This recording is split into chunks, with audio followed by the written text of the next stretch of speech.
Welcome to the New Chemist. We're glad you're listening. Feel free to download this podcast on Google Podcasts, Apple Podcasts, Spotify, and a variety of other platforms. Here on the New Chemist, we discuss chemistry, which simply put is the science of change, as well as careers, community, research, and COVID-19. We're happy you're tuning in. My guest today is Mr. Greg Zuckerman. Thanks for joining me today. It is good to hear from you. Just briefly, I'll inform my audience about you. Mr. Greg Zuckerman is a 3-time Gerald Loeb Award winner. He's the author of the multi-award-winning book, The Frackers, the outrageous inside story of the new billionaire wildcatters. And he regularly appears on CNBC, Fox Business, Yahoo Finance, Bloomberg Television, NPR, BBC, ABC, and numerous other radio stations and television channels around the globe. The topic of focus today will be COVID-19, specifically his new book, A Shot to Save the World, which is the inside story of the life or death race for a COVID-19 vaccine. Please welcome Mr. Greg Zuckerman.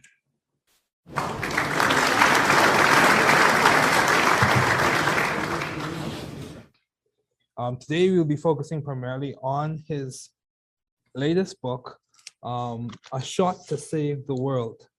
And I think this will be a really good and exciting conversation. He has highlighted the work of several key people from Moderna, BioNTech, Pfizer, Beth Israel Deaconess Medical Center, Novavax, Oxford University, and several academic researchers. A really established and distinguished journalist. Please welcome Greg Zuckerman. So, in your book, you highlight that the success of vaccines can be a model for society, showing how private industry can work hand in hand with government bodies. The COVID-19 vaccine revolutionaries are now focusing on new challenges, including cancer, AIDS, malaria, multiple sclerosis, and more. So from reading this far, it appears as if the incremental success affiliated with vaccination policies can serve as a model for society. In what way do you see this occurring? And how is this feasible in the long term? Hey, so first of all, happy to be here. Nice to be in touch, and thank you for the interest in my new book, A Shot to Save the World. I guess I would say, first and foremost, that these vaccines are the greatest achievement of modern science. I think we're a little too close to those accomplishments to appreciate them fully, but in time we will appreciate them. And in some ways they are a model, as you kind of suggest. Private industry worked with government agencies like never before. And these vaccines were accomplished in a record pace, record speed, 330 days. So it's only because government worked hand in hand with private industry. Yeah, that's true. So do you see other pathologies or other diseases being progress or treatments being progressed as fast as this one as it pertains to government and industry and government and private partnerships, or is that far short? I'm a little skeptical. The government, Operation Warp Speed, investors, they all wrote big checks in the hopes of getting out of this pandemic quickly, and it worked. We succeeded, but would we all do this again? I hope. Well, if there's ever another pandemic, maybe we would, and hopefully there isn't another pandemic. But I don't know if we could do the same thing again. I'd like to think that government would work hand in hand with private industry, and the NIH and other government scientists do have a nice long history of working with private industry, Moderna and other kind of companies. But in terms of this kind of urgency, I don't know if we could do it again. Okay, that's fair. So in the meta narrative, from my understanding, the book appears to be a really condensed meta narrative of what went right with vaccinations during the pandemic. Outside of consistency, outside of your primary goal of accuracy and consistency with presenting the facts of the situation. What were some other goals affiliated with this project? Well, I like to entertain as much as I do inform. I think if you're going to spend a few hours with a book and spend the money on a book, it should be an enjoyable experience too. So what I try to do is get at some important and potentially boring or dense topics through the people. And that's the way I do it. I think they can be inspiring. They were inspiring to me. And that's part of why I wrote this book, to learn myself. And these characters, these scientists, these researchers are they're entertaining, but they're also inspiring. And that's my goal as well, to inspire, to educate, and inform and entertain as well. Okay, that's good. It's very good. So in your book, it's noted that many vaccination efforts were challenged. Namely, Moderna didn't have the money to make the vaccine as recently as May 2020, and Pfizer and BioNTech executives were unable to decide on the vaccine design, affecting their own efforts. Oxford University scientists weren't convinced the virus was a true threat and needed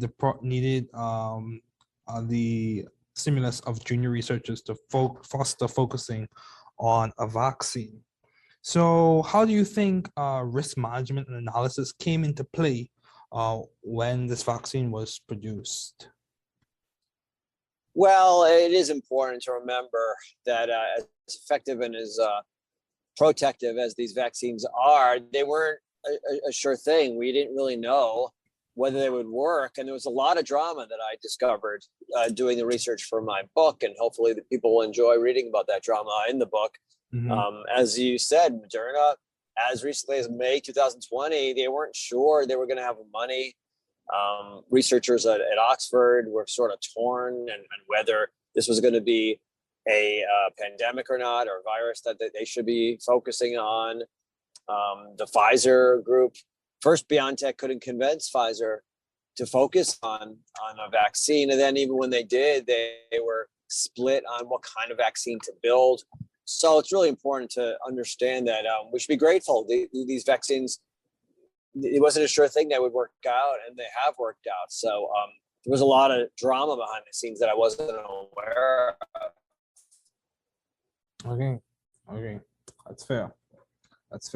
So do you think molecular biology, genetics, and therapeutics are those fields were accelerated in terms of their capacity to implement translational research, or was it just or was this fast progress just based on the needs and the circumstances of the time? Well, my book is really about the history of the last few years and actually the few decades that really led up to these approaches. I mean, people weren't really focused on them. They weren't aware. But for years, scientists have been working on mRNA, and they were very kind of stubborn and resilient and persistent. The conventional wisdom was that we shouldn't waste time on mRNA, and yet these scientists ignore the conventional wisdom. So, and the same thing with the adenovirus approach, which led to the J&J and the AstraZeneca vaccines. Again, the conventional wisdom was it wouldn't work out. People shouldn't waste their time on them. So there was really a lot of history that went into these approaches. Yes, they turned around quickly and they worked quickly, obviously, last year. But it wasn't like they were thrown together quickly last year. There was a lot of work going into last year that I think people need to be aware of, and is really heroic work that I think people need to acknowledge and be grateful for. And that's kind of what my book is about, the heroic work that took place in 2020 last year, but also in the years leading up to 2020. I've noticed that the book is categorized based on, or it's portioned based on years and time frames. So a classic risk management model involves periods where you monitor, respond, you adjust, you implement, you assess, you authorize, you prepare, categorize, or select. Where do you think we're spending most of our time as in our response to this pandemic? Do you think our time is being spent primarily on responding to it, or implementing changes, or preparing for the changes that will come about from all these various variants? Where do you think we're spending most of our time based on your studies and work that you've done thus far on the pandemic? Well, what's clear is we have not spent enough time on preparing for new viruses. There'll be new ones that emerge. There'll be maybe even new pandemics potentially. We're in an age of lethal viruses. Amid global warming, we're encroaching on the animal kingdom more than ever. There's airline flights that's potentially spread disease all over the world. So we need to be much better prepared. And frankly, there were warnings about about a virus, not this one specifically, but a virus, and that we need to be better prepared. And most governments ignored the warnings. There wasn't much preparation. We didn't have basic testing kits ready. We didn't have basic masks. We had to import them, and they were often faulty. Early in the pandemic, we didn't have enough masks, and it was a really scary kind of thing. So we don't do a good enough job in society with preparing for these potentialities. We're good at scrambling and adjusting and addressing them when they emerge, but we do need to do a much better job preparing. Okay, that's fair. So, continuing this conversation, I did some research, and some key vaccination facts from the World Health Organization state that immunization through vaccination is one of the safest ways to protect against disease. It is always best to get vaccinated, even when the risk of infection is low. This is what the World Health Organization is saying. Combined vaccines are safe and beneficial. There is no link between vaccines and autism. This came from a myth from a 1998 study that was quickly found to be seriously flawed. And the study was ileal lymphoid nodular hyperplasia, non-specific colitis, and pervasive developmental disorder in the children. And that was in the Lancet. And that study was found to be seriously flawed. And finally, if we stop vaccination, deadly disease will return. So these are key facts that the World Health Organization, from their comprehensive work and robust studies, they've decided that people should be aware of these things.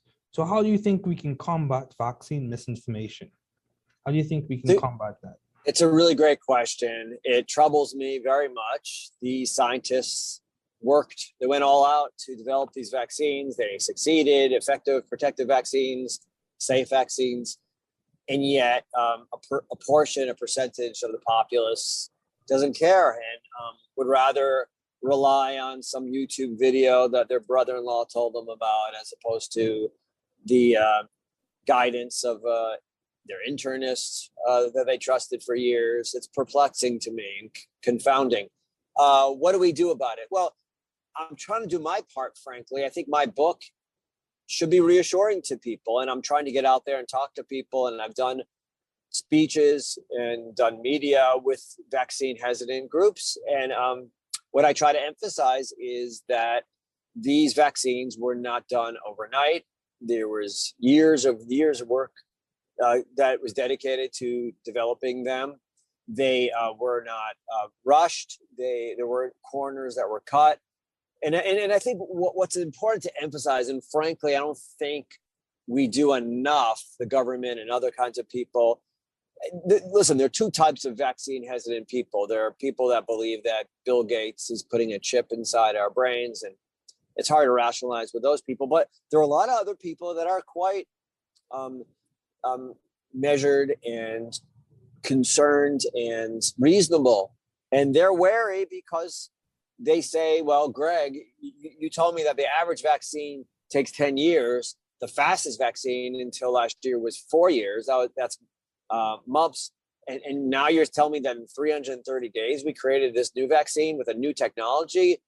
So I'm concerned. And I understand why those people are wary. They have reason to be wary. So what I try to emphasize is, well, A, the years that went into these vaccines, but B, the reason why we went so quickly, we were able to develop it so quickly, is because we developed these vaccines. We did different stages, different phases simultaneously. I don't mean phases as in phase 1, phase 2, phase 3, but I mean that historically what we did was develop a vaccine and test a vaccine, and then you manufactured a vaccine. 3 distinct stages that take years. But for the first time ever, we did things simultaneously. We manufactured vaccines, for example, before we even knew that they were going to be effective. And we never do that historically because we don't have the money for that. Why would you spend billions and billions of dollars manufacturing a vaccine when you don't even know it's going to work or not?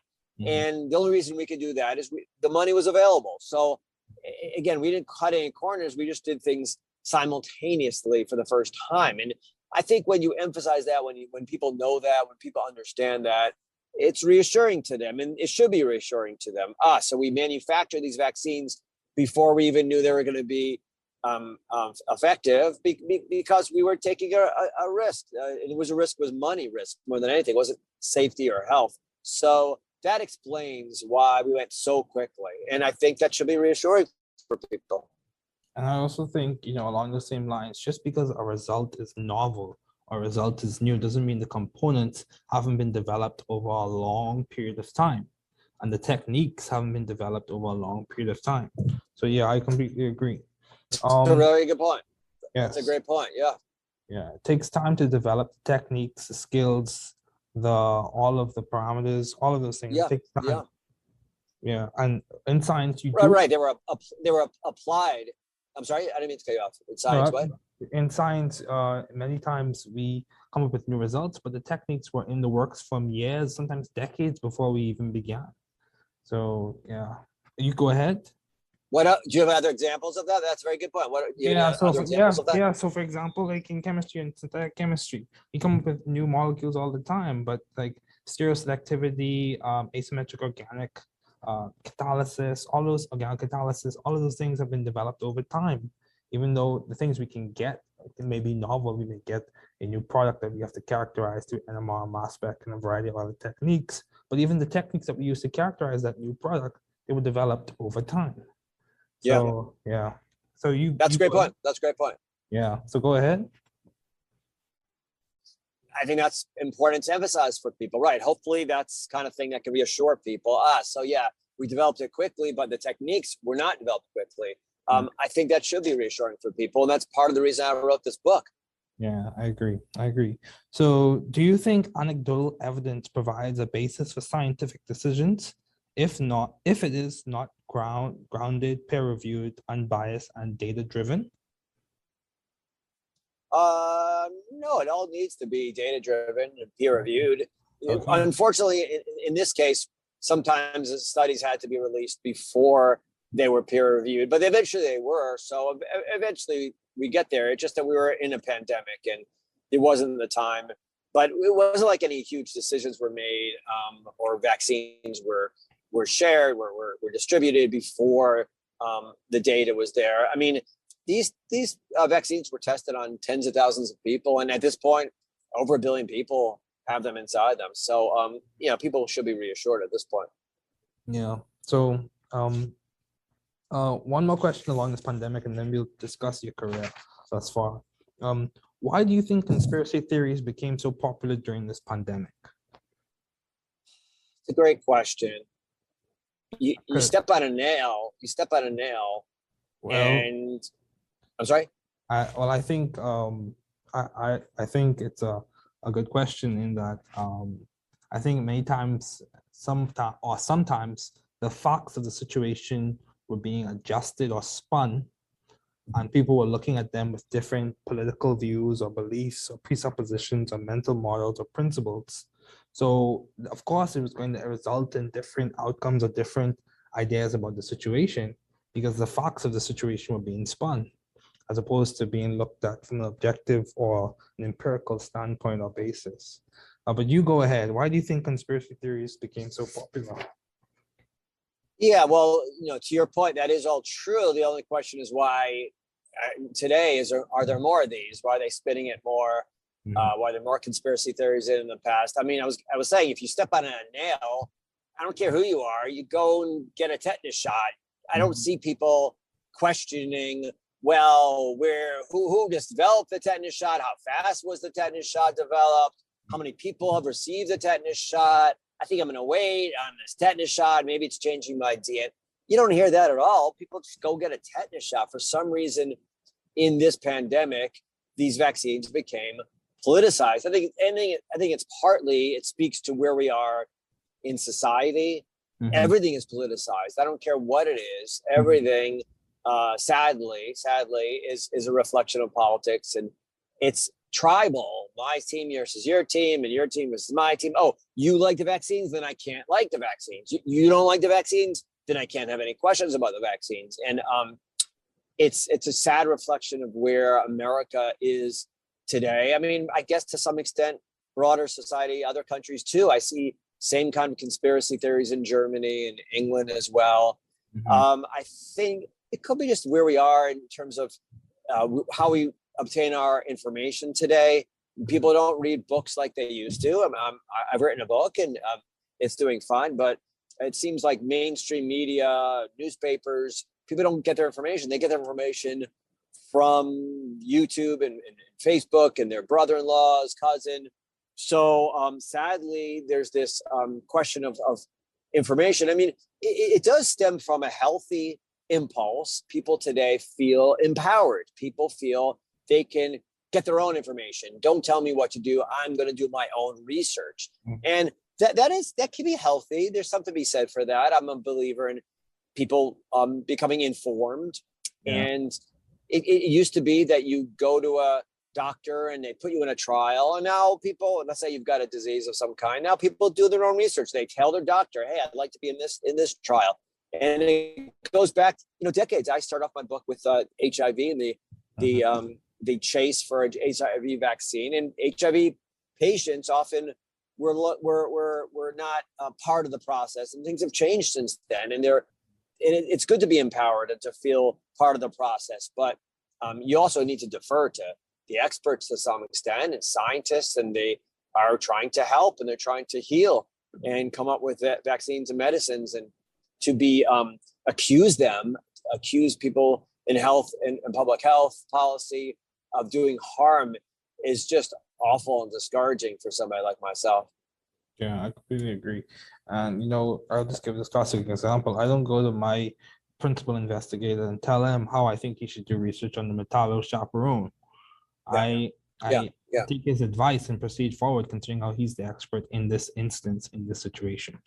So, I think it's important, and I think your book is timely and it's very seminal. And I think it'll be a good addition to the information that we have up there right now. So, concerning your career, you've been successful as a Wall Street Journal special writer. What have been your long-standing interests in the field of science and journalism? What have been your interests that have lasted so long? Well, I write about all kinds of different areas. I'm not a science writer per se. I just look for good stories. So I'm an investigative reporter right now, and a lot of what I do is focusing on the bad and the good. I like strikeouts and home runs is the way I look at it. So it's companies, it's firms, it's individuals that do really remarkable achievements. I wrote a book a few years ago about the energy revolution in the United States and how we went from a country that was running out of oil and gas to discovering huge amounts of it. So much so that the United States is actually exporting oil and gas. And I wrote about the individuals that are responsible. And they're smaller companies, they're geologists, they're interesting wildcatters, people like that. I like to do that kind of thing. I wrote a book a few years ago called The Man Who Solved the Market. And that's about those individuals, and they're usually scientists and they're mathematicians who developed a way to invest, a new way to build algorithms, to predictive algorithms way before Facebook and Silicon Valley was using predictive algorithms, and how they conquered the market. So I like to write about big achievements and how individuals pull them off, and companies and scientists, how they pulled off those big achievements and changed society. And this one, my new book, A Shot to Save the World, is really encapsulates that theme of unlikely individuals. And it's usually unlikely individuals that I like to write about, unlikely companies, etc., scientists, mathematicians, etc., who changed the world. I think that's very useful because people can learn from them and extract ideas, mental models, principles, how they thought about the situation, and try and apply some of their thinking and ideas to their own personal lives. So, how do you maintain view of the bigger picture in your career and in your life in general? How do I maintain the bigger picture? Yeah, view of the bigger picture. How do you see the forest for the trees, and how do you keep perspective, essentially? So it helps that I'm a generalist. I'm not an expert. I'm not a scientist. I probably got B's at most taking my classes in science growing up. So I come at every topic as an outsider, and I'm fascinated by these achievements. So to me, it really helps.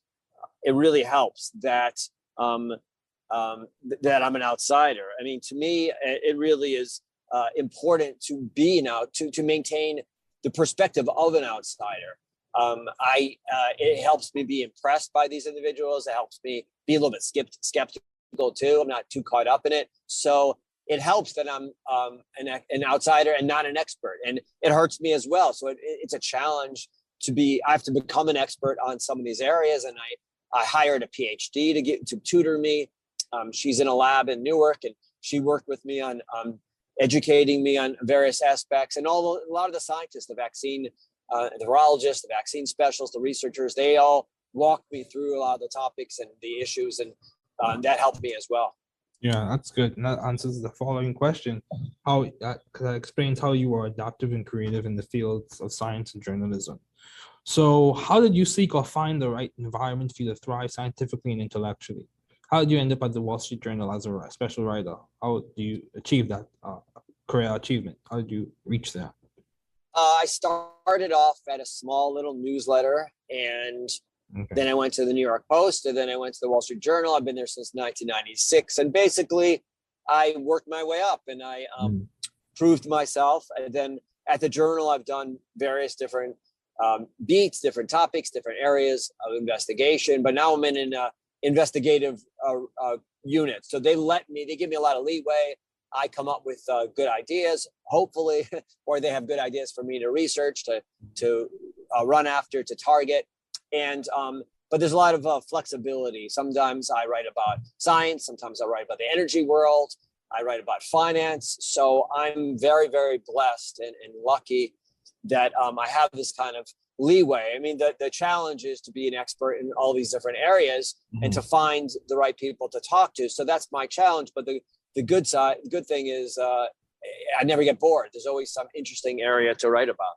Yeah, that's good, because I've heard people discuss. It brings up several key ideas. Expertise could be a function of time, mentorship, resources, exploration, and exposure. So that's one thing, as well as I've heard people talk about jumping from one S-curve to the next, in which you're developing, constantly learning, plateauing, and then developing, constantly learning, doing well. And so in terms of disrupting yourself in your career, so that's very good. So what have been your most effective and impactful ideas to date? I would say this book is very impactful. I would say your New York Times bestseller was impactful. What have been your most impactful ideas? Well, I don't know about ideas, but I have had impactful stories, I think. I hope so. My books have had some impact. I've written also 2 books for young people. I wrote 2 books with my sons. We wrote books to inspire young people. They're called Rising Above and Rising Above Female Athletes. The first is mostly male athletes, and the second are female athletes. And the idea was we wanted to speak to the athletes and find out how they overcame challenges in their youth. And it's trying to be entertaining, but also inspiring for young people. And I'm very proud that a lot of young people, this is their first book they've read. And a lot of adults give them to their children around Christmas time to inspire them. And I've been inspired. My sons and I both have been inspired by these stories of the athletes and what they overcame. So I'm hoping other people are inspired as well. Stories of victory can lead to inspiring others. I completely agree. So how do you maintain a balanced life given all your responsibilities and accomplishments? How do you strive to maintain a sense of balance or a sense of priority given all your responsibilities and accomplishments? So I have a family that I cherish, and they demand attention, and that keeps things in perspective. But I'm religious as well, so I keep the Sabbath, the Jewish Sabbath, and that forces me to turn off my phone and my computer for 25 hours from Friday night to Saturday. I'm overwhelmed with work, and I'm the 25 hours, but to turn things off for 25 hours, I don't answer emails. I don't send emails. I don't use the electricity. while I was younger, that seemed it was a real challenge, and I had friends that were going to the movies and doing fun things and television on the Sabbath. As I get older, I appreciate it, and it really is very helpful for me. I can recharge. Ironically, I'm not using electronics, electricity, no phones, but it helps me recharge, and I find it very, very, very beneficial to keep the Sabbath. Idea. I'm a Christian as well, and keeping the Sabbath is an important practice, very important practice. So, how have you been so successful as a special writer? Would you say it's the time that you put in? Would you say it's a mentorship that you were given as you progress from the small newsletter to the New York Post, to the Wall Street Journal? What would you say has been the key factor in your success thus far? I wish I had mentors. I never really did, to be frank with you. I've had good editors, but I've really never had any mentors. So I wish I had mentors, but if I've had success, it's because I'm curious, and I ask a lot of questions. My wife will say, maybe you ask too many questions, it can drive her crazy, but I'm a curious person. So I find everyone has a story. Everyone has an interesting story. And I want to hear what their story is. So I've been lucky to have people that I can ask questions of and get help from. So there are always people to help you, be it in the world of science, be it in the world of finance, be it in the world of energy, all the areas that I've written about. They're always, if you ask enough questions, ask enough people, there's someone who will take the time to explain and to sit with you and work things out and hold your hand, as it were, on the phone, on an email. They'll make sure what you're writing is accurate. So if you ask enough people, you'll find people to help you. And you'd be surprised how many people are eager. Maybe they're just nice. Maybe they just want to see their name in the paper, and they want to make sure that it's not inaccurate. For whatever reason, people have different motivations. But I've always felt that if you ask enough people, there are people there to help. I completely agree. Like, substance doesn't exist in a vacuum. By definition, a vacuum has nothing in it. So we live in a community, and things are more interdependent than they appear to be. So I completely agree. It's good to have community, and it's good to lean on other people. So how have you maintained vision and teamwork in your environment? How do you facilitate collaboration with other people? How are you able to maintain view of the big goals for your projects? How do you maintain that? Well, at the Wall Street Journal and with my books, they're always great people to work with. I'm very lucky. The Wall Street Journal and the staff are just super smart and hardworking, and the editors as well. So I'm lucky in that regard. Okay, good. So do you have any advice to those wanting to pursue the field you are currently working in? Ask a lot of questions. Show you can break news. There's always a need for people to break news. Just look for an area that maybe you can specialize in, do a little bit better than everybody else. I completely agree. Yeah, so expertise and specialization does favor people. So what has been the most beneficial advice you have received to date? If you were to summarize the advice that you've received, or consolidate or condense it, what would you say has been some seminal advice that you remember, or that comes to mind and that is helpful to you? Well, my father was an academic. He's passed away, but he was a professor, and he wrote as well. And he was a very good writer. He wrote a few books too. And he always said, keep things tight, cut things out that are extraneous. Don't write longer than you need to. He was always cutting things out of my writing. So I've always remembered that. Okay, that's good. Well, thank you, Mr. Zuckerman. Thank you, Greg, for Sure. the interview. I really appreciate it. And thank you again for the conversation. Great to be here.